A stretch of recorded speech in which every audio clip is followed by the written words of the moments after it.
Olá, sejam muito bem-vindos a mais um Histórias da Bola. Eu sou a Carol Alvarez e aqui comigo está o estilosíssimo João Carlos de Freitas. Tudo bem, João? Ô, Carol, estilosíssimo, legal, hein? Mas é assim mesmo. Bom dia, boa tarde, boa noite, né? Nosso famoso cumprimento. Mas é assim mesmo, viu, Carol? Porque a gente sempre é uma nova versão, não é mesmo? O pessoal fala assim, mas e você, 2025? Eu sou diferente em 2024. Tá certo. Não significa que seja melhor, pode ser... É só diferente. É só diferente, não é mesmo?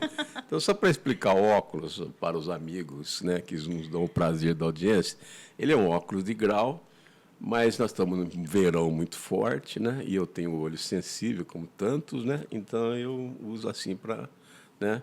Mas não é querer ser metido, não, porque eu nem tenho talento para isso aí, por viu? estilo. E hoje, João? Olha, hoje nós vamos falar são dois personagens muito curiosos, né? Que nós vivemos, um deles em Campinas, um pouco mais, e outro que é ídolo do Corinthians. E fizeram época, né? Ambos fizeram época, ambos construíram, escreveram história no futebol. Um pouco mais abrangente, né? Falando de Zé Maria, né? José Maria Rodrigues Alves. Os corintianos, quando eu falo Zé Maria, eles respeitam, né? Porque Zé, com certeza, ele representa fiel, né? Aquele sangue, aquela raça dele. E o seu irmão, se eu falar para você João Margarido Rodrigues Alves, né? E não só para você, João Margarido Rodrigues Alves. Mas quem é? Você fala Tuta, né? Aqui em Campinas, o Tuta, aí, né? Já muda a figura. E aqui em Campinas ele marcou a sua história, né? Enfim, né? Com os grandes times que a Ponte Preta teve. E nós vamos terminar a história com o encontro dos dois, assim, que vai ser até curioso. Mas o Tuta, ele começou na Portuguesa, depois ele foi para o Corinthians. Eles são de Botucatu, a família de Botucatu. Aí ele foi para o Corinthians. Por quê? Porque o Zé Maria também, que é o irmão, né? Ele veio de Botucatu para a Portuguesa. Tem muito corintiano que não sabe, mas o primeiro time do Zé Maria não foi o Corinthians, né? Foi a Portuguesa. Lá ele se revelou, jogava com o Félix goleiro, e aí o Corinthians, na época, contratava. Não ganhava nada o Corinthians, né? Que ele demorou 23 anos para ganhar. Mas ele contratava, né? Jogador bom, o Corinthians contratava. E lá foi o Zé Maria, né? E levou o Tuta, irmão, etc. Aí o Tuta, quando ele foi para o Corinthians, o Tuta também foi, mas tudo na base, né? O Zé não, o Zé já era profissional, tudo, e o Tuta na base, que o Tuta é um pouco mais jovem. Aí chega no início dos anos 70, o Corinthians se interessa por um jogador da Ponte, né? Um ponta-direita, que os ponte-pretanos, aqueles mais experientes, vão se lembrar. Chamava-se Vicente. Seu pai conheceu Vicente, né? Embora tenha sido, mas na época era assim conhecido. Era um ponta-direita. Ele deve se lembrar, ele deveria se lembrar, porque sim. Ele jogou aqui no Guarani em 74. O Vicente, não, então o Vicente veio para a Ponte, né? Não, então, mas o meu pai estava seu pai no jogou Guarani no Guarani. Não, então 74. conheceu, claro. Conheceu, sim, com certeza. O Vadão era um meia canhoto. Ai, Vadão. Eu vi Vadão jogar, viu? Olha só. Eu sou mais velho que seu pai. Sou um pouco. Seu pai é de que ano? Você se lembra, não? 56. Então eu sou 2 anos mais. Então, por isso que o Vadão me respeitava. Mais velho. Eu sou de 54, né? Nós somos ali parei. A gente conversava muito com seu pai sobre o Santos. Sim, meu pai era apaixonado isso pelo mesmo, Santos. Isso mesmo. E nós, tantas coisas, aquelas táticas que seu pai adorava, a gente conversava muito. Ei, saudade desse velho Vadão. Nem me fala. Tá aqui, né? Então, nessa época que o Vicente se revelou na Ponte, Corinthians quis, e lá foi o Vicente, né? Aí não rolou muita grana, né? A Ponte não conseguiu um dinheiro assim, né? Então o que fez o Corinthians? Pagou uma parte chamava passe, né? Naquela época era passe, comprou o passe, que era o vínculo. Para você para o clube liberar o jogador, chamava-se atestado liberatório. Você tinha que assinar um atestado liberando, aí o jogador estava livre.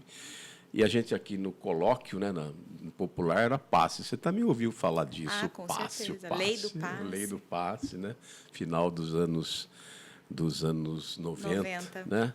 Assinada pelo presidente de São Paulo, né? Aidar, né? O seu é José Aidar? Isso, não, não é Aidar, daqui a pouco eu me lembro o nome inteiro dele. E chamou-se Lei Pelé, né? Muito bem. E lá foi o Vicente, veio o Tuta, como uma compensação, né? Aí separou do Zé Maria continuou no Corinthians, o irmão dele, ele veio para a Ponte, e na Ponte ele foi se destacando, sabe, Carol? Ele foi indo, foi melhorando. O Vicente no Corinthians não conseguiu vingar, né? Como muitos jogadores, né? No fundo, a maioria dos jogadores que iam para o Corinthians, eles tinham um problema, porque era difícil, né? Como é até hoje jogar no Corinthians. E assim foram seguindo a carreira, sempre lembrando que a carreira do Zé Maria é uma carreira, vamos dizer assim, internacional, né? Poxa, o Zé Maria, gente, ele disputou a Copa de 1974. Não, ele foi em 1970. O Zé Maria é tricampeão mundial. Ele foi em 1970 como reserva do Carlos Alberto. Sim. E aí, em 1974, ele ganhou a titularidade. O titular não era nem ele também, era o Nelinho. Mas o Nelinho se machucou e ele acabou entrando. Tanto que tem um jogo contra a Argentina, que a gente ganha na Copa de 1974, ganhamos por 2-1, Jairzinho que fez o gol de cabeça, mas é ele quem faz a jogada, uma jogada linda pelo lado direito, né? Com aquela volúpia que ele tinha, ele sai do zagueiro argentino, faz o cruzamento, Jairzinho faz o gol. Então, ele disputou a Copa de 1974. E estava no auge, né? Chegou no auge. Em 78, que nós formamos a seleção, aí ele seria, sim, o titular, que ele estava numa forma exuberante, o Zé Maria. Só que ele se machucou. Eu me lembro bem, viu, Carol, na partida final aqui de amistosa no Brasil, antes de embarcar para a Argentina, já para se estabelecer lá em La Plata, quando nós ficamos, ele machucou ali, menina, sabe? Naquele último jogo. E aí, numa entrevista, o Rivelino, que jogava com ele no Corinthians, né?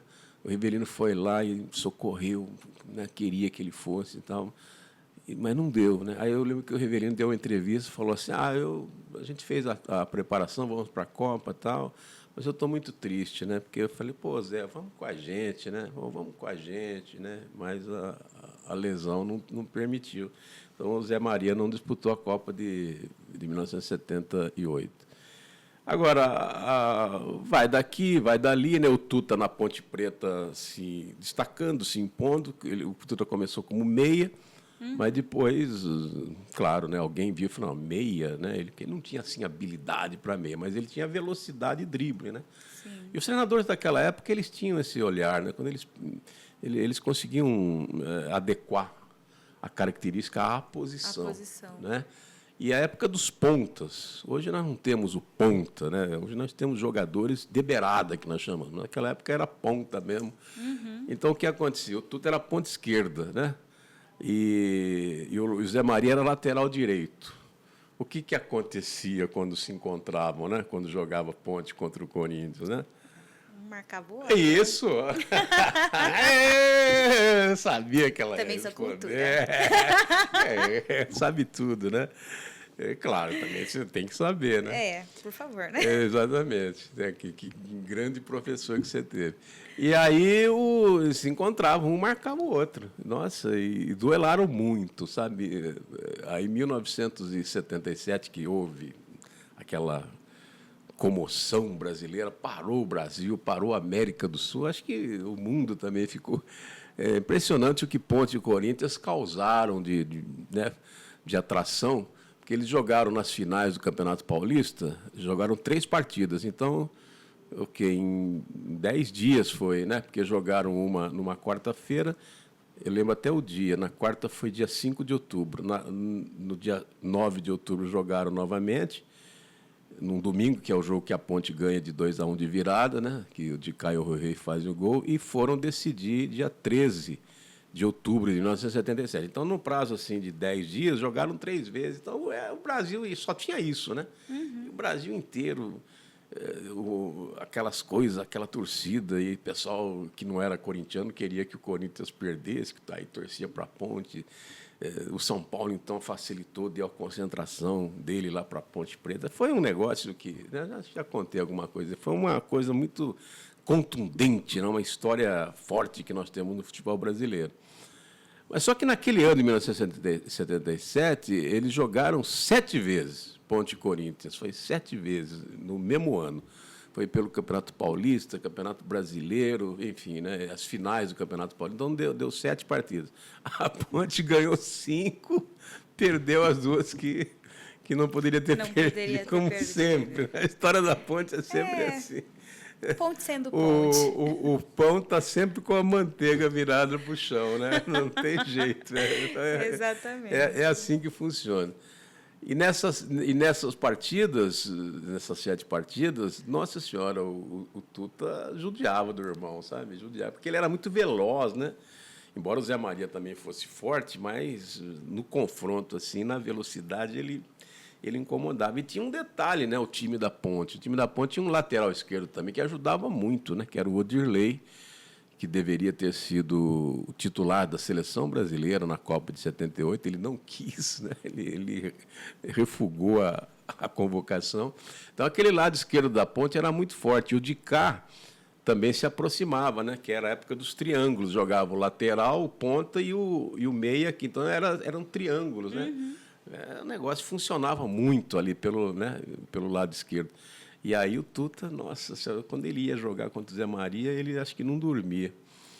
Mas o que acontece? Vem o jogo do Morumbi, foi esse jogo do domingo, do dia 9 de outubro. O Corinthians jogou na quarta, ganhou de 1-0, famoso gol de cara do Palinha.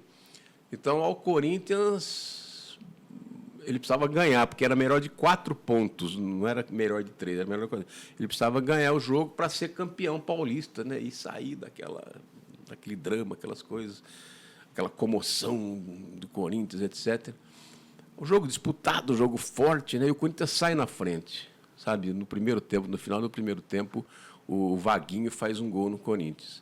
E está ali, Zé Maria e Tuta, né? E duelando, e uma hora ganha o Zé Maria, uma hora ganha o Tuta, então duelando. Aí vai daqui, vai dali, de tanto Tuta bailar, começo do segundo tempo, Tuta pega uma bola e parte para cima do Zé, aí com vantagem, era o famoso 1 por 1, né? Hoje, 1 contra 1. 1 contra 1, falam X1 hoje, né? Pois que é 1 contra 1, essas coisas aí. E 1 contra 1, quer dizer, ou o Zé Maria interceptava, ou ele ia embora para a cara do gol, né?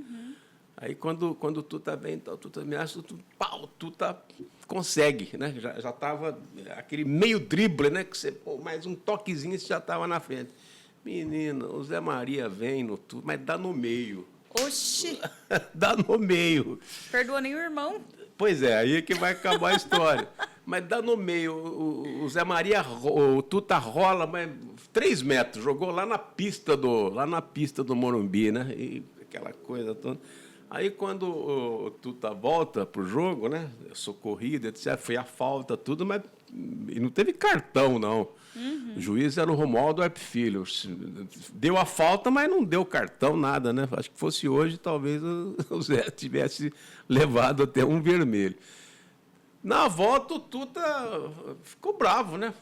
Falou, pô, mano, o que você fez comigo, caramba? Né? Pô, eu passei, você me deu no meio, me jogou, me perigou, né? Poderia ter me machucado. Pô, você nem parece que é meu irmão. Ele falou assim, olha, é o seguinte, meteu a mão no dedo. A gente é irmão fora do campo. Aqui você é meu inimigo. Se eu puder te matar, aqui eu te mato. Não vem mais pra cima de mim. Que isso, Brasil! Foi assim. Poxa Como o Tuta vida. era mais novo, né, geralmente o irmão mais velho tem ascendência sobre o irmão mais Sim. novo. O Tuta fez o seguinte, o Tuta baixou a cabeça assim e falou assim, "Sim, então senhor." tá bom, né? Então tá, então se é assim, né? Obrigado, tchau. Muito obrigado. O fato é que ele continuou jogando bem, aquelas coisas todas, mas já né, já não foi tanto, assim, já ficou um pouco mais contido, né? Puxa vida. Falou, deixa eu respeitar meu irmão mais velho, não é mesmo? Manda quem pode, obedece quem tem juízo. É verdade. E hoje, às vezes, depois de tá passado tudo isso, ficam as resenhas, ficam as histórias, ele se encontra e o Tuta fala assim, pô, meu irmão quase que me quebra a perna, né? Porque dentro do campo ele era meu inimigo, não era meu irmão, não.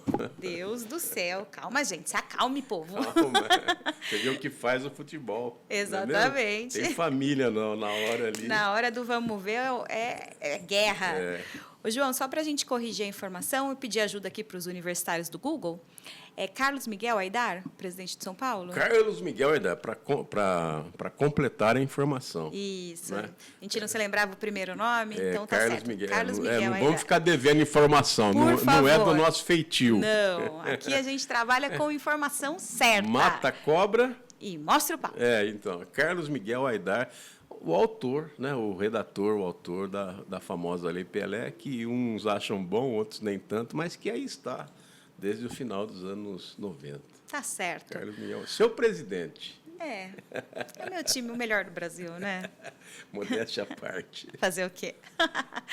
Bom, se você gostou dessa resenha e quiser ver as outras, é só acessar o nosso canal no YouTube ou o site do jornal, diariocampineiro.com.br. E para hoje, por favor, não deixe de nos comentários, não deixe de responder aos comentários sobre o nosso estilo de João Carlos de Freitas. Aprovado ou não? Fala pra gente. Até a próxima.